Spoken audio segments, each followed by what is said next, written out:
Hello hi doctor. अच्छा doctor सुनो ना, I am really very tensed and very stress. Actually मुझे बहुत सारे क्वेश्चंस है। I have just delivered a baby and I really don't know how to make formula, which formula should I introduce, bottles कौन सी अच्छी रहेंगी। मतलब बहुत सारे क्वेश्चंस हैं। I am genuinely literally too much stressed. So please doctor help me out. मतलब कि कैसे करूँ, क्या करूँ, मुझे कुछ समझ में नहीं आ रहा है। And I think as a new mom मुझे ये सब जानना है, मुझे ये सब समझना है, because I am really very much nervous. Moms, क्या आप लोग भी यही सारी दिक्कतें, यही सारी कंफ्यूजन, यही सारे फ्रस्ट्रेशन से गुजर रहे हो एंड आपको एक्चुअली नहीं पता है कि एक्चुअली क्या करना चाहिए? तो हैंग ऑन मॉम्स, जब मैं पहली बार मां बनी थी आज से 5 साल पहले, तो मेरे दिमाग में ये सबसे बड़ा क्वेश्चन था कि एक्चुअली क्या करना चाहिए, कौन सी बॉटल्स दो, कौन सी मतलब बॉटल्स को स्टरलाइज करूं या बॉटल्स में कौन से प्रिकॉशंस रखूं, कौन से ब्रांड का फॉर्मूला लेके आऊं, मतलब बहुत सारी चीजें थी। एंड मैंने सोचा कि अगर ये सारी चीजें मेरे लिए तभी इतने कंफ्यूजिंग, इतनी फ्रस्ट्रेटिंग थी, तो आप लोग एज अ न्यू मॉम्स जो आज बने हो उनके लिए कितनी होगी। तो मैंने यही सोच के आज मैंने ये वीडियो उसी न्यू मॉम्स के लिए डेडिकेट किया है। तो चलो लेट्स स्टार्ट दिस वीडियो, देर नहीं करते हैं। एंड अगर आप लोग ने इसके पहले वाला वीडियो नहीं देखा है कि जिसमें मैंने एक्चुअली फॉर्मूला कैसे बनाया था, तो जाके देख लो, उसमें मैंने एक्चुअली बताया था फॉर्मूला कैसे बनाते हैं। तो आज का वीडियो उसी का कंटिन्यूएशन है, उसमें और डिटेल में हम आज बात करने वाले हैं। So new moms, let's start this video.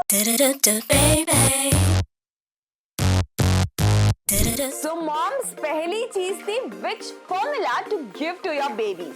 Now ये डिस्कशन एक्चुअली आप लोगों को पीडियाट्रिक के साथ करना चाहिए, because formula also depends on lot of factors. मतलब कि आपका बच्चा लैक्टोज इंटॉलरेंस है या आपके बच्चों को गैस्ट्रिक इशू है, तो वो सारी चीजों पे डिपेंड करता है।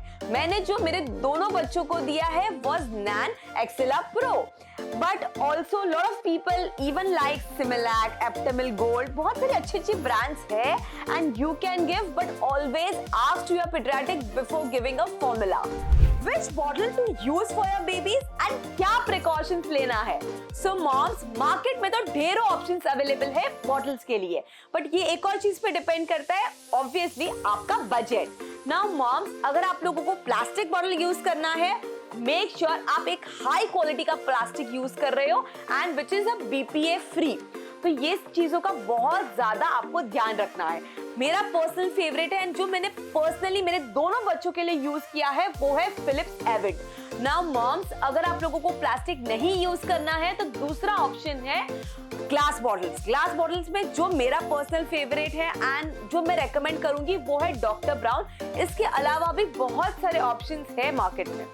नाउ मॉम्स, अगर आप सोच रहे हो चलो मैं स्टील बॉटल यूज कर लेती हूँ, तो प्लीज ये मत करना। स्टील बॉटल में सबसे बड़ा प्रॉब्लम होता है कि वो स्टिंकी स्मेल होता है, उसकी जो चिकास होती है वो निकलती नहीं है and hygiene wise also it's not good and उसकी स्मेल भी नहीं जाती है बॉटल में से। सो स्टील तो यूज मत ही करना, बेस्ट रहेगा। अगर आप लोगों को बजट फ्रेंडली में जाना है देन फिलिप्स एविड जो प्लास्टिक में है वो यूज करो, and if you have no budget constraint then use glass bottle which is the best thing.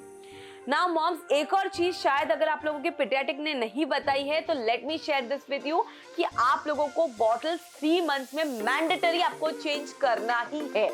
Now एक और चीज है, आपके जो बॉटल के ऊपर का जो निपल होता है, जो टीट होता है, वो आपको एवरी 3 मंथ्स आपको डिफरेंट निपल आता है। लाइक 0 to 3 मंथ्स का अलग निपल होता है, 3 to 6 मंथ्स का अलग निपल है। ऐसे टीट्स आते हैं जो आपको चेंज करते रहना है। सो आई थिंक ये मैंने थोड़ा सा कंफ्यूजन आपका दूर किया रहेगा और आपको एक क्लैरिटी मिली होगी। How to sterilise the bottle and which steriliser to use for your babies. Now moms, गए वो दिन जब हम एक्चुअली बर्तन में पानी उबालते थे एंड उसमें हम डुबा के वो बॉटल्स को स्टरलाइज करते थे। आपको ये सब कुछ भी नहीं करना है। पहली और फोरमोस्ट थिंग, वो बहुत ज्यादा अनहाइजीनिक है। दूसरी चीज, आपका ही बहुत ज्यादा टाइम में बिगड़ेगा। एंड मॉम्स, आज अब इतनी टेक्नोलॉजी आगे बढ़ गई है दैट मार्केट्स में बहुत अच्छे स्टरलाइजर्स अवेलेबल है। अगर आप लोग बॉटल्स जो धो रहे हो वो अगर आप लोग नॉर्मल जो हम लोग नॉर्मल लिक्विड यूज करते हैं हमारे बर्तन के लिए उससे धो रहे हो तो वो भी नहीं करना है। मार्केट्स में आपको बेबी लिक्विड्स मिलते हैं जिससे उनका स्पेशली उनका लिक्विड आता है जिससे आपको उनके बर्तन को धोना है, बिकॉज उसमें कोई भी हार्श केमिकल्स नहीं होता है। एंड आपको उनका निप्पल के लिए भी अलग से ब्रश मिलता है जिसको आपको निप्पल से उसके ब्रश से आपको धोना है। सो मॉम्स, ये सारी चीजों को बहुत ज्यादा ध्यान रखना है, बहुत ज्यादा केयर करना है और बहुत ज्यादा इंपॉर्टेंस देना है एंड प्रॉपर्ली उसको वॉश करना है। एंड देन आपके जैसे बजट होता है उस हिसाब से you can buy a steriliser. Try करो स्टरलाइजर ऐसा बाय करो जिसमें ड्राइंग फैसिलिटी भी हो, सो अच्छे से वो चीज ड्राई हो जाए ना। मॉम्स, 2000 से लेके 15,000 20,000 तक आपको अच्छे अच्छे स्टरलाइजर मिलेंगे। So you can check according to your budget. I think मैंने सारी चीजें इसमें कवर कर ली है, ऐसी कोई चीजें मैंने बाकी नहीं रखी हैं। सो यस, मैंने खुद ने फिलिप्स का स्टरलाइजर यूज किया है and I have really loved it, so that would be my personal recommendation. Rest is your choice, you can check on Amazon, you will get plenty of options available। But steriliser करना बहुत ज्यादा जरूरी है। आप बर्तन में नहीं धो सकते हो, वो भूलना मत। एंड प्रॉपर्ली आपको निपल ब्रश यूज करना है निपल्स को वॉश करने के लिए। ये सारी चीजों को एकदम फिट रखो। एंड जब आप बॉटल्स को स्टरलाइजर में डाल रहे हो तो उसको हाथ नहीं लगाना है, ऊपर से पकड़ना है, उसको उल्टा करके उसमें रखना है। नीचे का जो रैक होता है उसमें आपको पहले पानी भरना है। सो ये सारी आपको मैनुअल्स में तो सब चीजें लिख के मिलेगी, जस्ट मैं आपको एक आइडिया के लिए वापस बता रही हूँ। सो इधर उधर आपको टच नहीं करना है, इधर उधर आपको बॉटल्स को रखना नहीं है, धो के डायरेक्टली आपको स्टरलाइजर में डालना है। सो यस, ये बहुत ज्यादा इंपॉर्टेंट है, हाइजीन वाइज, क्लीनिंग वाइज, ये सब चीजें बहुत ज्यादा ध्यान रखना है। What not to do for your babies? सो एक बार जो आप स्टरलाइज कर लेते हो बॉटल्स, उसको आपको टच नहीं करना है। यूज टोंग जो आपको स्टरलाइजर में मिलता है उससे आपको रिमूव करना है एंड देन आपको क्लोज करना है। याद रखना, you have to not touch the bottle. दूसरी और इम्पोर्टेंट चीज, क्यूरियोसिटी से हम कभी कभार कर देते हैं दैट मिडिल में हम लोग स्टरलाइजर ओपन कर लेते हैं, जो आपको नहीं करना है। तीसरी चीज, जो भी आप लाइक ब्रेस्ट पंप है, निपल शील्ड्स है, बॉटल्स है, ये सारी चीजों को गर्म पानी से नहीं धोना है, आपको स्टरलाइजर ही यूज करना है ये सारी चीजों के लिए भी। प्लीज प्लीज डोंट फॉरगेट, ये बहुत ज्यादा मैंडेटरी है। अगर आप लोग ये चीज नहीं करोगे देन आप लोग बैक्टीरिया इनवाइट कर रहे हो अपने बेबीज के लिए, तो याद रखना। Okay, What to do?